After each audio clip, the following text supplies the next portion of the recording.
So ask yourself, are you completely shitting on the future version of you by holding back and holding in? Are you thinking you won't be able to handle things or accomplish things in the future, so you're not making decisions and making moves now? Be really honest with yourself. You're listening to the From Imposter to Empowered podcast. I'm your host, Jill Perrick, a business and mindset coach who specializes in imposter syndrome. If you feel like you're not as smart, capable, or worthy as you actually are, and that someone is going to find you out, then you've come to the right place. I went from being a struggling government worker, working my coaching business on the side, but feeling unworthy and burnt out, to making multiple six figures helping women overcome imposter syndrome so they too can sign clients, make bank, and have the business or career of their dreams. I am nothing special. I have a stuttering disability, ADHD, and I struggle with anxiety and depression. So if I can learn how to feel good enough and overcome my inner imposter, then so can you. Let's dig in. Hello, my love bugs. Welcome back to the pod. This is the From Imposter to Empowered podcast, and I'm your host, Jill Perrick, business and mindset coach and imposter syndrome expert. And you are listening to the last episode of November 2022. There was an extra Wednesday in this month. The last day is today of November 2022. Crazy. Which means that you get an extra episode. Lucky you. Speaking of lucky, actually, when I was writing and recording this script, I had just watched The Luckiest Girl Alive on Netflix, the new Mila Kunis movie. Love her, 10 out of 10. It was actually a really good movie. And I actually remember reading the book years ago. Like, I vaguely remember reading the book, but I read a lot of books, so I didn't really remember what happened. Something that I haven't brought myself to watch is the Jeffrey Dahmer documentary series thing. But I was actually explaining this to my friends the other night at dinner. I have a government background and I used to work in policing. And most of my jobs in this policing organization required me to read and write reports, mostly of violent crime. So I was exposed to a lot of real life crime and therefore don't really seek it out in my everyday life. I'm more of a chick flick, rom-com kind of girl, and I like reading romance novels, dirty, smutty romance novels. So I like to turn my brain off when I consume things for enjoyment, and true crime it does not do it for me.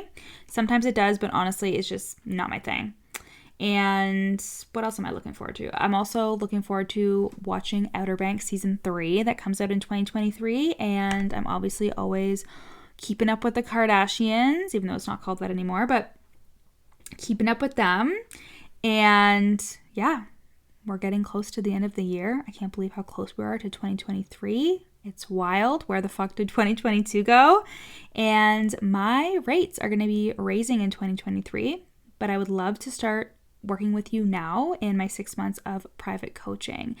In private coaching with me, I'll help you overcome the imposter syndrome and self-doubt that is affecting your ability to show up confidently and sell your services. You will release the stories and the I'm not good enough reasons so you can truly show up in your power as the expert in your niche, and you'll sign 4-figure coaching clients.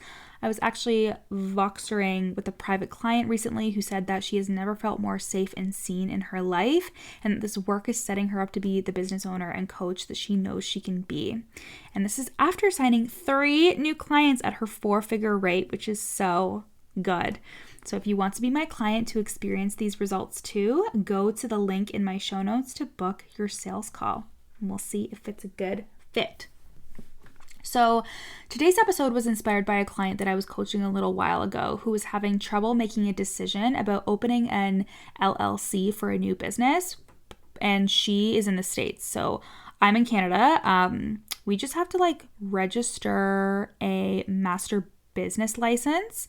And when you're a small business proprietor, there's not a ton of legwork in the beginning because you are the owner of the business. But as you're growing, you can create your business as a whole separate entity and put yourself on payroll, and you'll actually pay less taxes that way. I'm not 100% sure, but this client was in the US, okay? So she had, when you have a business, you have to open an LLC in the States for a new business. So for some context, my client has ADHD, so her brain works fast and she takes action so fast.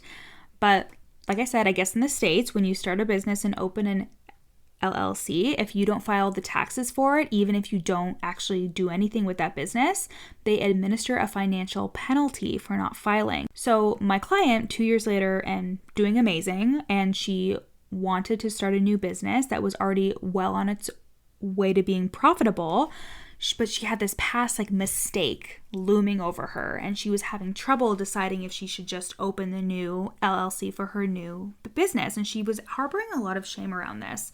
There were a lot of factors at play here. So shame about how her ADHD brain works and how she jumped the gun on opening a business that she didn't pursue. Someone had actually shamed her about this as well, so the shame felt extremely real for her. She didn't know if she should pursue her business idea in case it didn't work out, so the fear of rejection and failure was also there. But underneath it all, I could see very clearly that this was coming from a place of a lack of self-trust.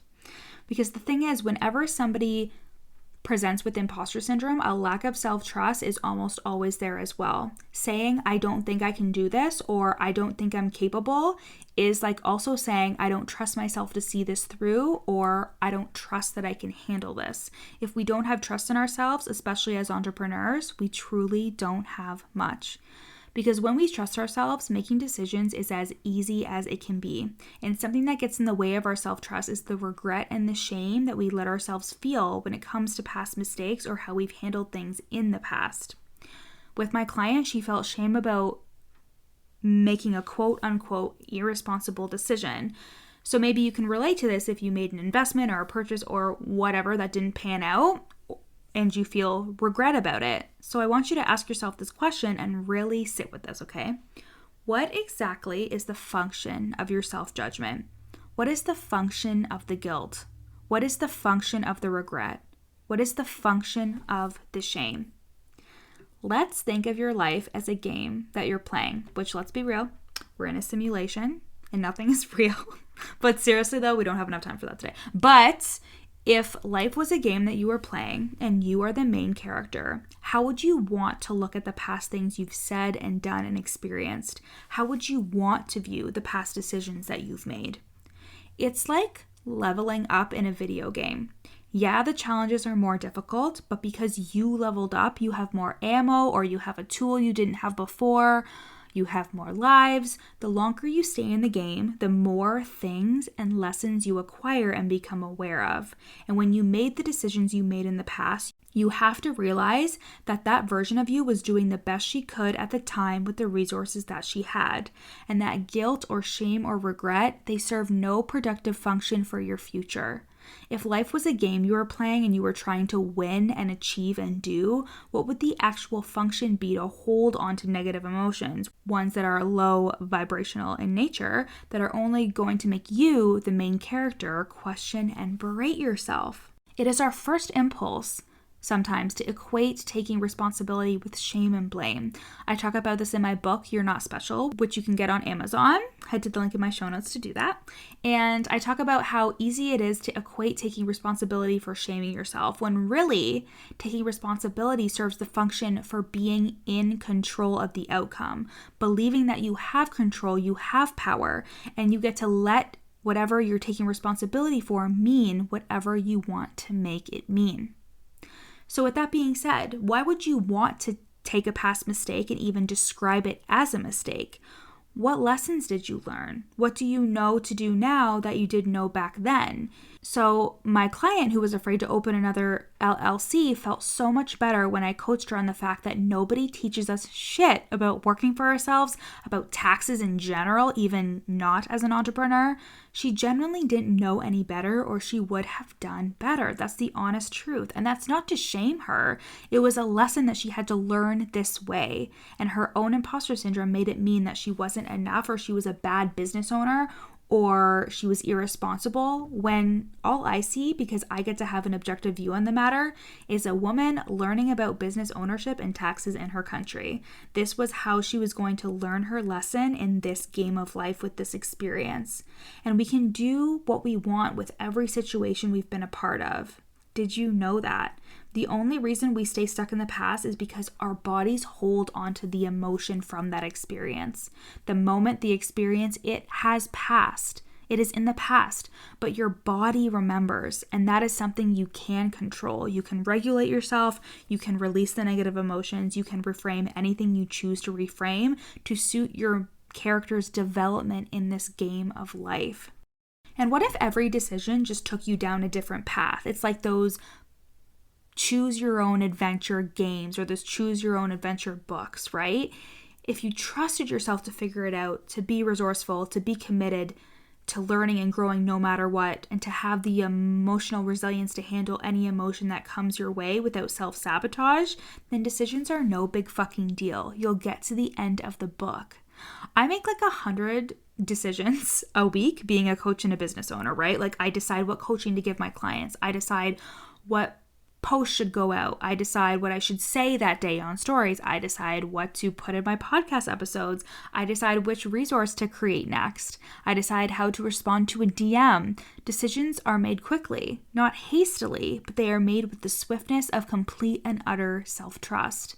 If I trust myself, I don't need to overthink or overanalyze or spend weeks in indecision.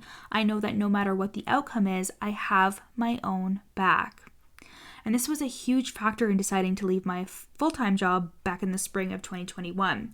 There was so much uncertainty attached to leaving my full-time job, but I trusted myself that no matter what was going to happen, I trusted that I'd figure it out. I had my own back. I recently, a couple of podcast episodes ago, talked about this concept about trusting your future self. So ask yourself, are you completely shitting on the future version of you by holding back and holding in?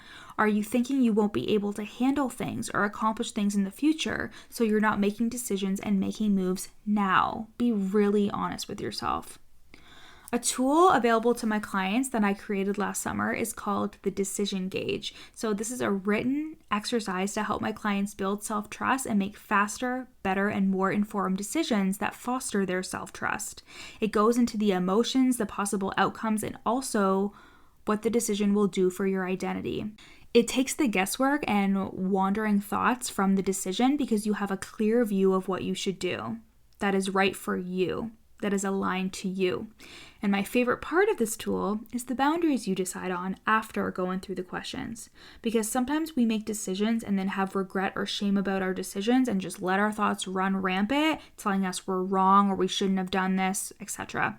So let's take my client, for example. We would create a boundary for her decision of opening the LLC for her business. If she started to question herself, she leans back into her self-trust and her self-boundaries. She looks back at the exercise and she remembers why she made this decision, all in the name of trusting herself. Because everything in business, including the mindset skills, emotional resilience, and self-trust, are a development of skill, not inherent traits. Something that my clients build and nurture in private coaching is deep self-trust in themselves. When you trust yourself, take action, and have your own back as you navigate entrepreneurship, it is no time before you're starting to see results. I help my clients overcome the imposter syndrome and the self-doubt blocking them from showing up confidently and selling their packages. I help them build belief in themselves, their offers, and their overall mission as a coach. And I want to start this work with you right now so you can roll into 2023 with self-trust, self-confidence, and the belief that you can achieve anything that you set your mind to, and the belief that you can get your clients results. So come work with me in 6 months of private coaching. We start with a 2-hour deep dive into your mindset and your business, and then we meet weekly for 6 months of coaching calls. You get access to me in Voxer for coaching between sessions, and you get access to never seen before resources, meditations, hypnosis tracks, EFT tapping sequences to shift beliefs, and tools such as the Decision Gauge. To get started, the link is in my show notes to book a sales call, and if it's a good fit, we'll get started right away. The container is $8,000 USD. There are a couple different options for payment, which you can see in the application when you book your sales call. All right, I love y'all.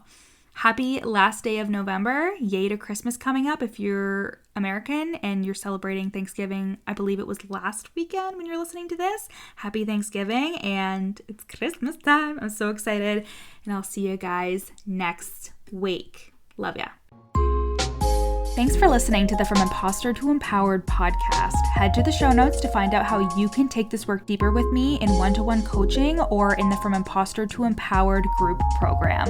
In the show notes, you'll also find a free 3-day challenge to start the process of overcoming your inner imposter. And once you're done with all of that, screenshot this episode and share it on Instagram, tagging me at your coach Jill so we can connect. See you next time.